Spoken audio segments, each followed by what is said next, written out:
কিছু মুসলমান নামদারি লোক আছে, এরা নির্বাচনের সময় ঢাল স্বরূপ টুপি পরে, দাড়ি পরে, জামা পরে, নামাজ পড়ে।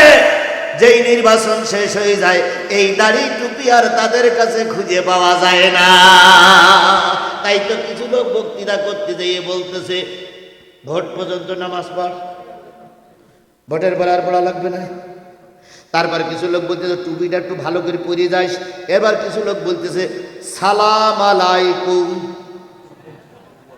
আসসালাম আলাইকুম, আসসালাম আলাইকুম। আবার কিছু লোক করে সালাম আলাইকুম, আবার কিছু লোক কয় সালাম আলাইকুম। এরা এই সালামটা কোন সময় দেয়? বিশেষ সময়। আল্লাহ বলতেছে এরা ঢাল স্বরূপ নিজেদের পোশাকগুলো ব্যবহার করে। যারা সুবিধাবাদ জিন্দাবাদ বিশেষ বিশেষ সময় টুপি পরে, দাড়ি পরে, নামাজ ধরে, এদের পরে আল্লাহর কি? এদের পরে আল্লাহর গজব। তাহলে কয়টা শেষ হলো? 6টা। 7 নম্বর এবার বলি, 7 নম্বর এবার বলি, 7 নম্বর এবার বলি। ফাসাদু আন সাবিলিল্লাহ ফালাহুম আযাবুম মুহিন।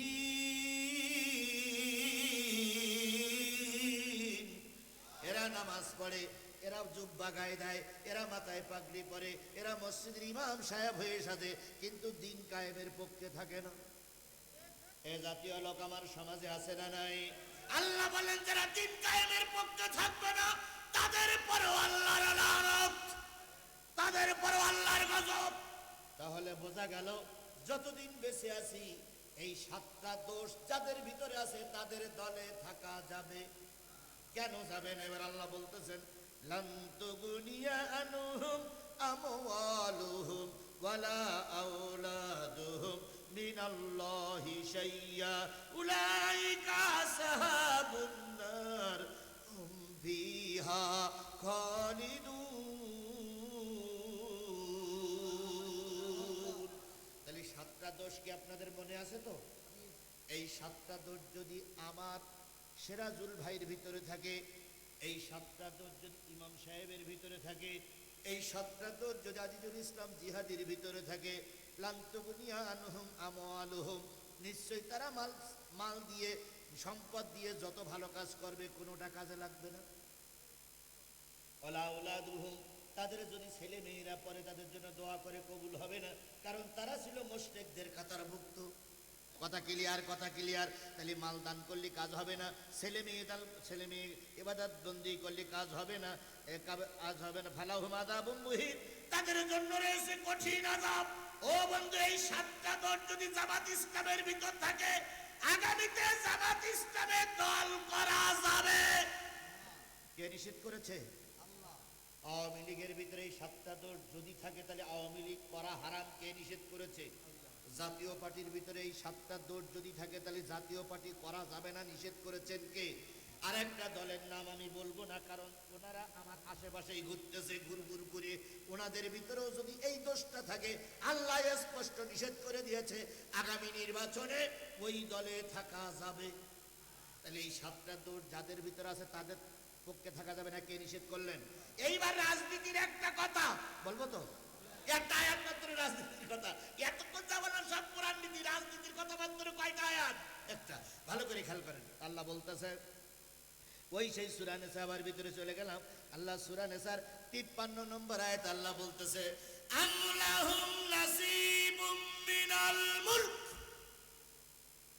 হুজুর এতক্ষণ কি বুঝেছেন আমি জানি না, তবে এইটা একটু ভালো করে বুঝেন হুজুর, কারণ এইটা কিন্তু কালকে আপনার কাছে প্রশ্ন করবে যে এই আয়াতটা কোরআন শরীফ আছে না নাই।